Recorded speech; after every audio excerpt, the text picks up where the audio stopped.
Assalamualaikum warahmatullahi wabarakatuh.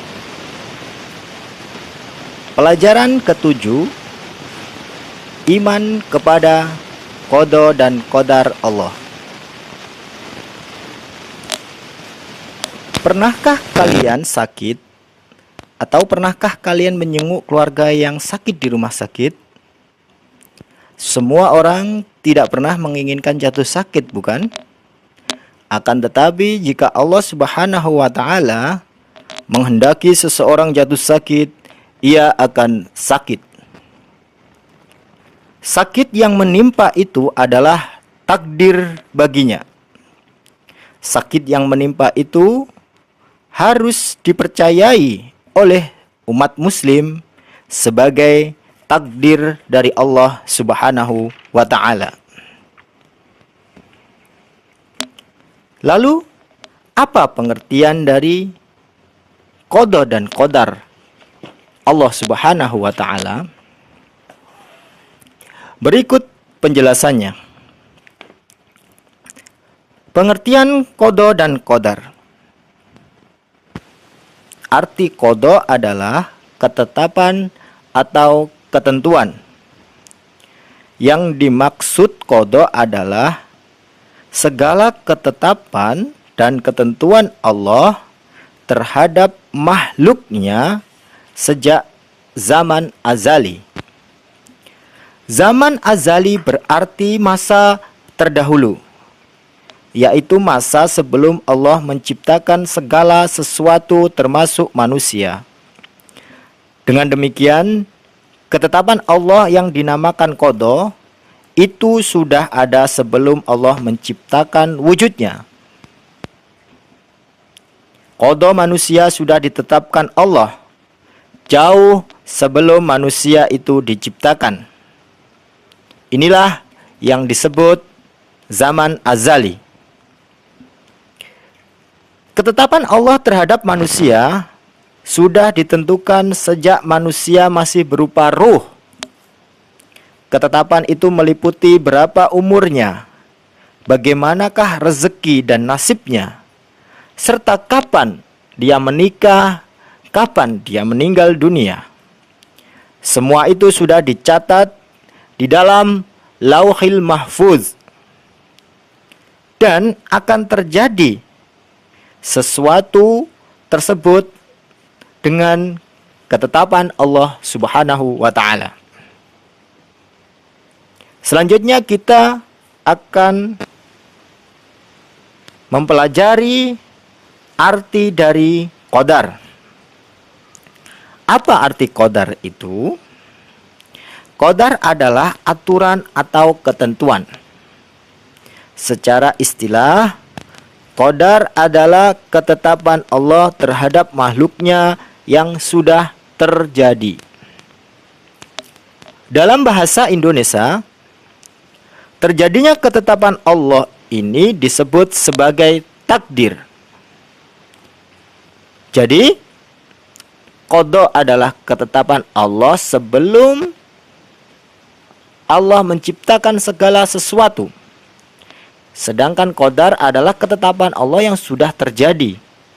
Dalam bahasa Indonesia seringkali disebut takdir. Misalnya, ada orang yang meninggal akibat kecelakaan lalu lintas. Kematian cara seperti itu merupakan takdir atau qadarnya Allah. Ketetapan Allah pasti terjadi pada manusia, dan manusia tidak akan dapat lari dari ketetapan Allah tersebut. Dengan demikian, dapat kita ambil kesimpulan bahwa qada dan qadar memiliki hubungan yang sangat erat. Qada adalah ketetapan Allah terhadap makhluknya, sedangkan qadar adalah pelaksanaan dari qadar Allah tersebut. Pelaksanaan dari qada Allah tersebut. Ketetapan dan pelaksanaan dari ketetapan itu semua karena kekuasaan dan kehendak Allah Subhanahu wa taala. Selanjutnya kita akan belajar tentang bagaimanakah caranya beriman kepada qada dan qadar. Iman kepada qada dan qadar merupakan rukun iman yang keenam. Iman sendiri artinya percaya sepenuh hati, kemudian mengucapkan melalui lisan, dan membuktikannya melalui perbuatan. Iman kepada qada dan qadar berarti meyakini bahwa Allah menetapkan takdir semua manusia. Semua yang terjadi pada diri manusia adalah ketetapan dan takdir Allah Subhanahu wa Ta'ala. Iman kepada qada dan qadar harus diwujudkan dalam kehidupan sehari-hari. Kenikmatan yang kita terima hendaknya diyakini bahwa itu merupakan ketentuan dari Allah. Dengan begitu, kita akan berusaha, kita akan selalu mensyukurinya. Misalnya saja kita diberi kesehatan oleh Allah. Itu merupakan nikmat dari Allah yang wajib kita syukuri. Kepintaran atau kecantikan atau ketampanan kita itu juga merupakan nikmat dari Allah yang tidak boleh membuat kita sombong. Namun kita harus tetap mensyukurinya.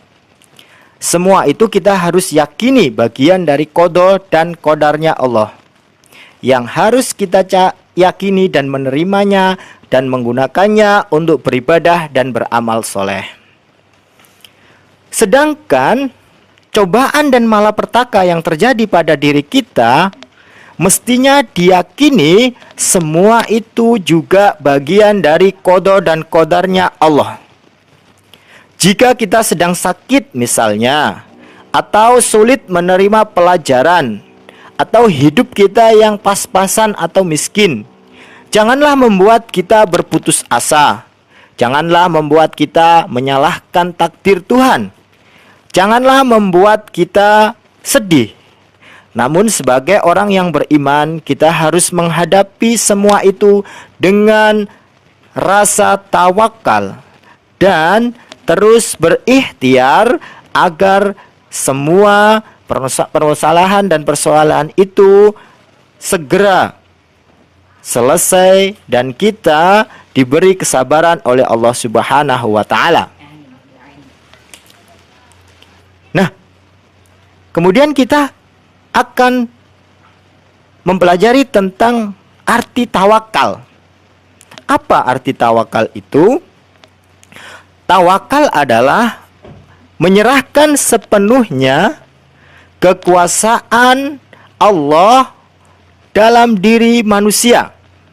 Menyerahkan sepenuhnya kekuasaan Allah dalam diri manusia. Namun tawakal ini harus dilakukan saat selesai kita berusaha dengan segenap kemampuan. Ya, tawakal ini membuat hati kita tenang dan dapat menjalani cobaan dari Allah Subhanahu wa Ta'ala dengan hati yang lapang.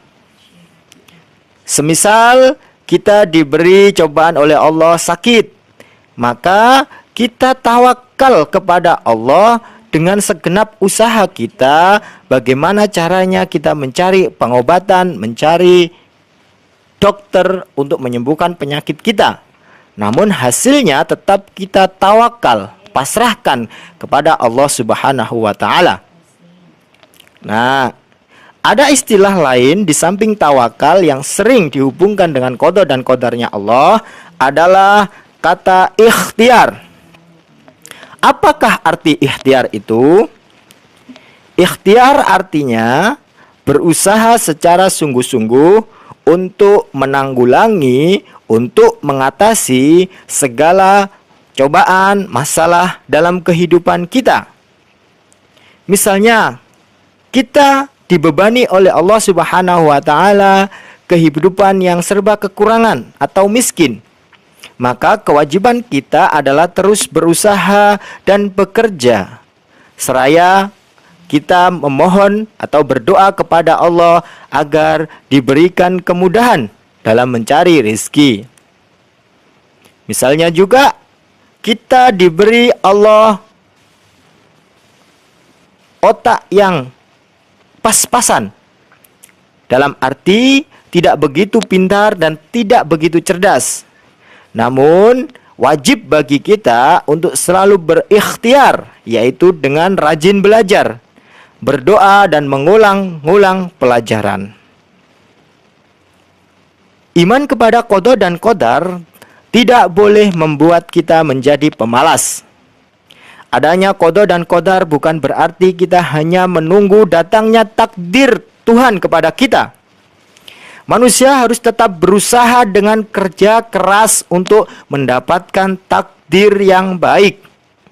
Namun, kita tidak boleh disii kerso atau memaksakan kehendak bahwa hasilnya harus baik. Namun, kita harus menyerahkan segalanya kepada Allah, Tuhan yang Maha menentukan segala sesuatu. Sekarang kita sampai pada pembagian takdir Allah. Ingat, takdir dalam bahasa Indonesia selalu digunakan untuk memberi istilah kepada qadarnya Allah. Artinya ketentuan Allah yang sudah terjadi berarti masa lampau yang sudah terjadi, itu dibagi ke dalam dua macam. Yang pertama, takdir mubrom. Yang kedua, takdir mu'alak.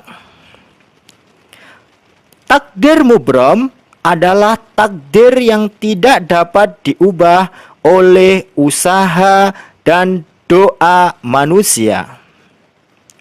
Takdir mubram adalah takdir yang tidak dapat diubah oleh usaha dan doa manusia. Contohnya apa? Semisal kita memiliki orang yang sangat kita sayangi, kita kasihi. Kemudian orang tersebut meninggal dunia. Maka untuk kedepannya kita tidak bisa merubahnya dengan berdoa, ya Tuhanku hidupkanlah orang tersebut. Tidak bisa. Yang kedua, takdir mu'alak. Ingat, takdir tadi adalah sesuatu yang sudah terjadi, namun bisa dirubah untuk masa depannya. Takdir mu'alak adalah takdir yang dapat berubah karena usaha dan doa manusia. Misalnya, saat kita dilahirkan ke dunia ini dalam keadaan bodoh atau tidak memiliki ilmu pengetahuan, namun seiring bertambahnya usia kita, bertambahnya usaha kita, kita bisa merubah kebodohan tersebut menjadi kepintaran, menjadi banyak pengetahuan, menjadi orang yang berilmu dengan usaha dan doa kita sebagai manusia. Nah, yang terakhir kita akan mencontohkan qada dan qadar dalam kehidupan sehari-hari. Dalam kehidupan sehari-hari, kita melihat berlakunya qada dan qadar Allah. Ini merupakan contoh dan bukti nyata bahwa qada dan qadarnya Allah itu memang ada. Contohnya apa? Seorang ibu yang sedang hamil berharap anak yang dilahirkannya nanti berjenis kelamin perempuan. Dia berusaha memeriksakan ke dokter dan selalu berdoa agar diberi anak perempuan. Namun, pada saat persalinan, lahirlah anak laki-laki dari kandungan ibu tersebut. Dengan demikian, qada Allah atas anak tersebut adalah laki-laki, dan takdirnya juga demikian, lahirnya laki-laki, walaupun kehendak sang ibu ataupun sang ayah ingin memiliki anak perempuan. Demikianlah sebagai berbagai penjelasan tentang qada dan qadar, caranya beriman kepada qada dan qadar Allah, dan berbagai contoh qada dan qadar Allah dalam kehidupan di masyarakat. Semua itu tentunya dapat meningkatkan keimanan kita. Keimanan kita kepada Allah Subhanahu wa taala, Tuhan yang Maha Kuasa atas segala sesuatu. Demikianlah, wallahu a'lam bishawab. Assalamualaikum warahmatullahi wabarakatuh.